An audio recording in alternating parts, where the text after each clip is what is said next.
शुरू करें। सभी पत्रकार बंधुओं को नमस्कार।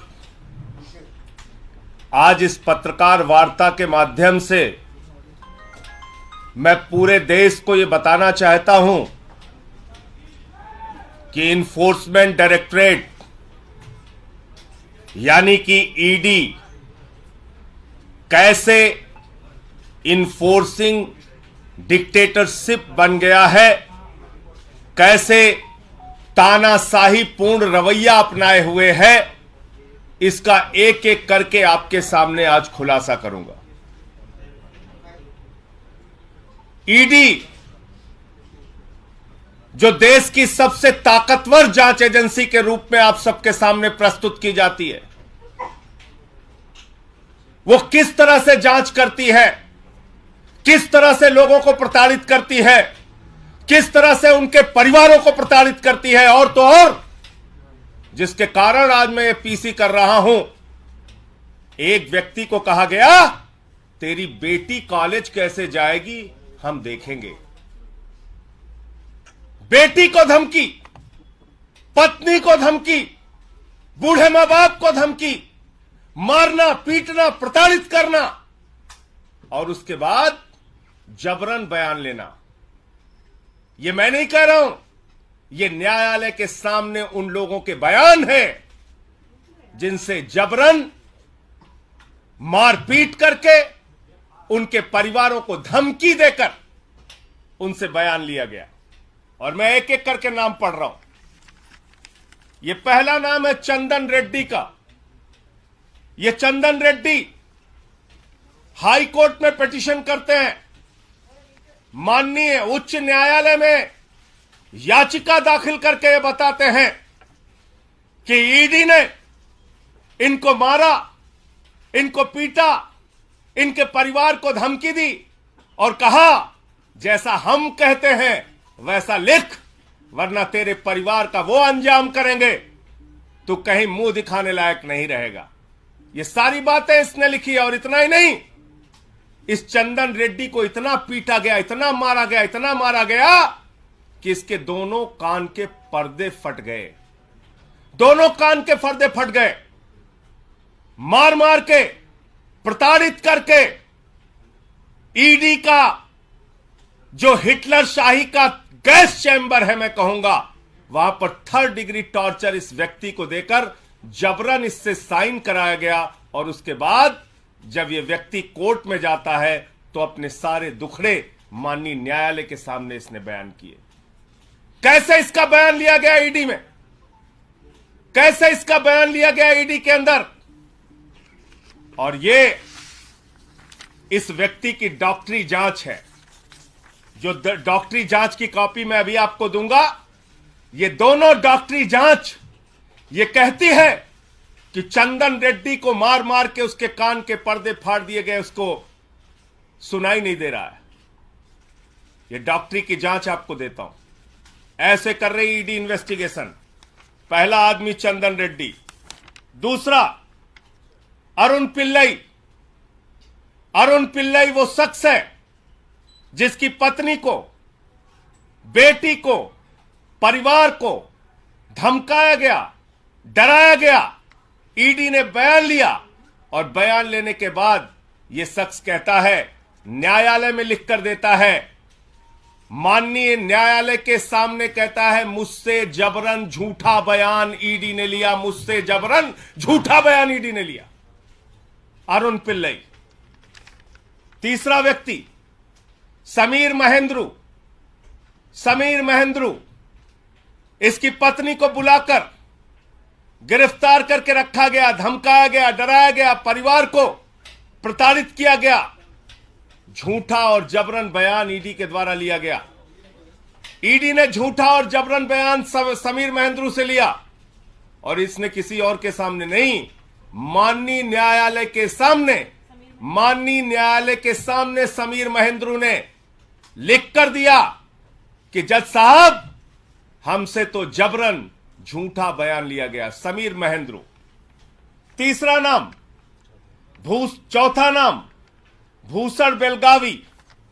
भूषण बेलगावी, इस व्यक्ति से भी ईडी ने प्रताड़ित करके झूठा जबरन बयान लिया और इसने किसी और को नहीं, जज साहब को जाके कहा, न्यायाधीश महोदय, माननीय न्यायालय, हमारी रक्षा कीजिए, हमसे ईडी ने झूठा जबरन गलत बयान लिया।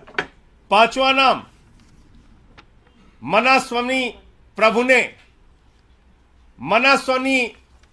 ने, इससे भी ईडी ने जबरन झूठा जबरदस्ती का बयान लिया और बाद में इसने भी न्यायालय को लिख के दिया, किसी और को नहीं, ध्यान दीजिएगा मेरी बात को, माननीय न्यायालय को लिख कर दिया कि न्यायाधीश महोदय, जज साहब, मुझसे ईडी वालों ने जबरन झूठा जबरदस्ती प्रताड़ित करके बयान लिया।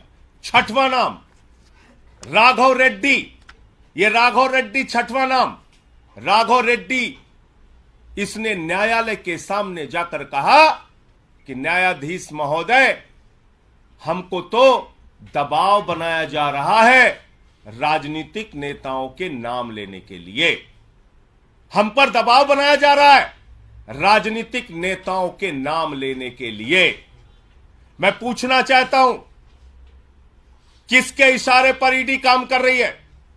किसके दबाव पर ईडी काम कर रही है? किसके डायरेक्शन पर ईडी काम कर रही है? क्योंकि एक बहुत चौंकाने वाली बात इनके हाई कोर्ट के पिटीशन में लिखी हुई है चंदन रेड्डी के।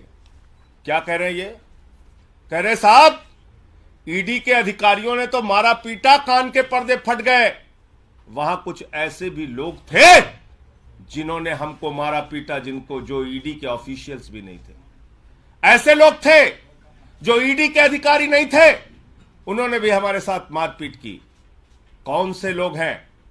किस पार्टी के गुंडे ईडी के दफ्तर में जाके लोगों के साथ मारपीट कर रहे हैं? कौन से लोग हैं जो ईडी के दफ्तर में जाते हैं, पूछताछ करते हैं, मारपीट करते हैं और जबरन बयान लिखवाते हैं? इसका खुलासा होना चाहिए। माननीय हाई कोर्ट के सामने यह याचिका पड़ी है। इसके साथ साथ मनीष सिसोदिया जी के पीएस रिंकू, आप जानते हैं कानून में नियम है, किसी को भी बुलाओ, नोटिस दो, पूछताछ करो, कैमरे में पूछताछ करो और सारी जानकारी ऑन पेपर रखो। ईडी हवाई डिपार्टमेंट हो गया है। फोन करता है, बुलाता, आजा, बैठ इतने घंटे, जा घर जा, फिर आजा, बैठ सुबह से शाम तक, फिर घर जा। आप गुंडागर्दी करके, धमका के, डरा के, कान के पर्दे फाड़ के, तेरी बेटी कॉलेज कैसे जाएगी, इस तरह का बयान देके जांच कर रहे हो? इस तरह का बयान देके जांच कर रहे हो?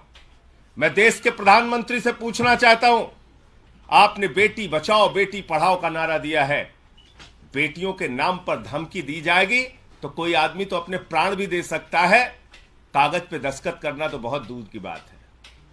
लड़ना है तो सामने सामने लड़ो, कायरों की तरह बेटी का, पत्नी का, परिवार का सहारा लेके मत लड़ो, सामने सामने लड़ो, जो भी लड़ाई करनी है सामने सामने करो।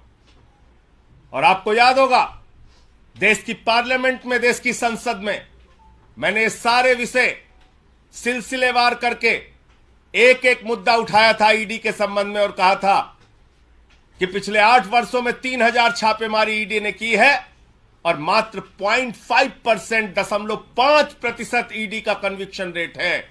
और यह कहने पर मुझे प्रिविलेज का नोटिस मिला। बहुत अच्छी बात है, देश की संसद में अब मुझे ये सारे मामले उठाने का अवसर मिल गया।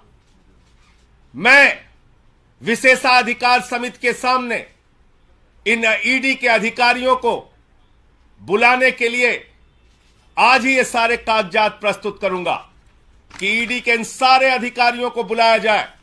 विशेषाधिकार, संसद की विशेषाधिकार समिति के सामने मैंने जो मामला पार्लियामेंट में उठाया था, उन आरोपों को ये सारे कागजात 100%, मैं तो कहूंगा 100% से ज्यादा सिद्ध करते हैं कि ईडी राजनीतिक दबाव में जबरन झूठा मामला बनाती है, सरकारों को बदनाम करती है, सरकारों के ऊपर झूठे आरोप लगाती है।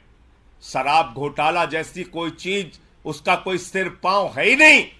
जिन लोगों के जबरन बयान लेकर ईडी ने ये सारे मामले बनाए हैं, वो तो न्यायालय के सामने जाकर कह रहे हैं, हुजूर हमें तो मारा जा रहा है, हमारे तो कान के पर्दे फाड़ दिए जा रहे हैं, हमारे परिवार पे दबाव बनाया जा रहा है, हम पे दबाव बनाया जा रहा है और झूठे बयान लिए जा रहे हैं।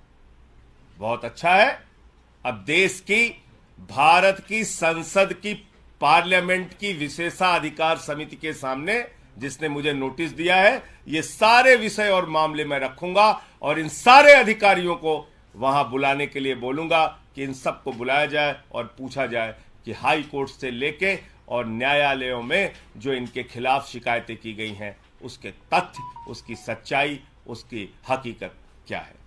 मुझे इतनी बात कहनी थी। आपका कोई मुद्दा हो, कोई बातचीत हो, कोई सवाल हो, जिन लोगों ने पिटीशन लगाई है, क्या वो सभी आरोपी जो हैं आबकारी नीति से जुड़े हुए हैं या अन्य मामलों में भी हैं? ये सारे आबकारी नीति के जो बयान लेकर झूठा मामला ईडी खड़ा कर रही है, ये उससे संबंधित है। ये सारे मामले जो आप लोगों को बताया जाता है, घोटाला घोटाला घोटाला, उस घोटाले में कितना गड़बड़ झाला है, ये सारे बयान इस बात को साबित करते हैं। ये सारे बयान, ये सारी मेडिकल रिपोर्ट, ये हाई कोर्ट की याचिकाएं इस बात को साबित करती है कि घोटाला जैसी कोई बात नहीं।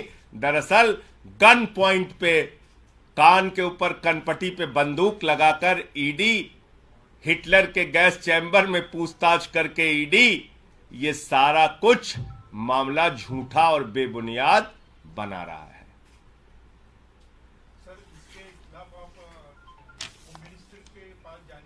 मुझे तो खुद विशेषाधिकार समिति का नोटिस ईडी के मामले में ही मिला है ना। मुझसे तो भारत की संसद ने पूछा है कि भैया बताओ ईडी कैसे गलत काम करती है। तो ये सारे मामले मैं विशेषाधिकार समिति के सामने रखूंगा, पार्लियामेंट में रखूं। पार्लियामेंट तो सुप्रीम कोर्ट से भी बड़ी है।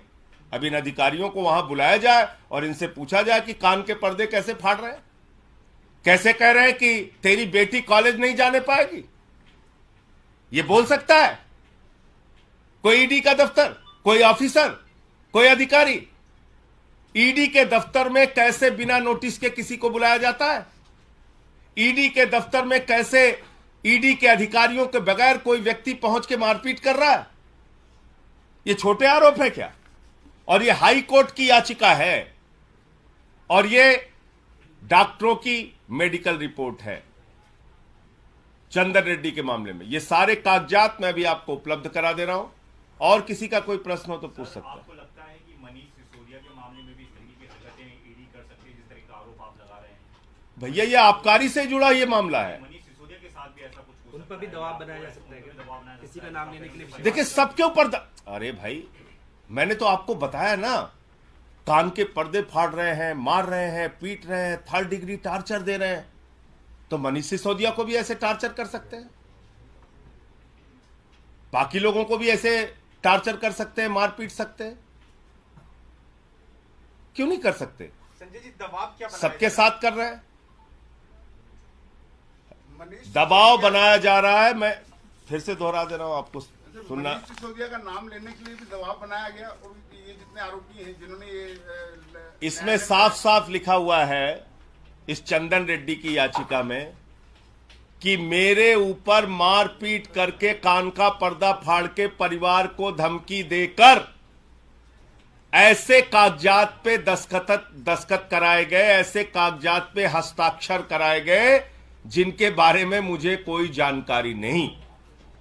राघव रेड्डी ने कहा है कि मुझसे राजनीतिक नेताओं का नाम लेने का दबाव बनाया जा रहा है।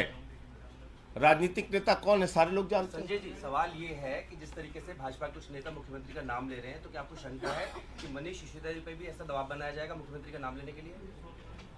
देखिए ये प्रमाण इस बात को कहते हैं कि ईडी की पूरी इन्वेस्टिगेशन, ईडी की पूरी जांच कूड़ेदान में डाल देनी चाहिए।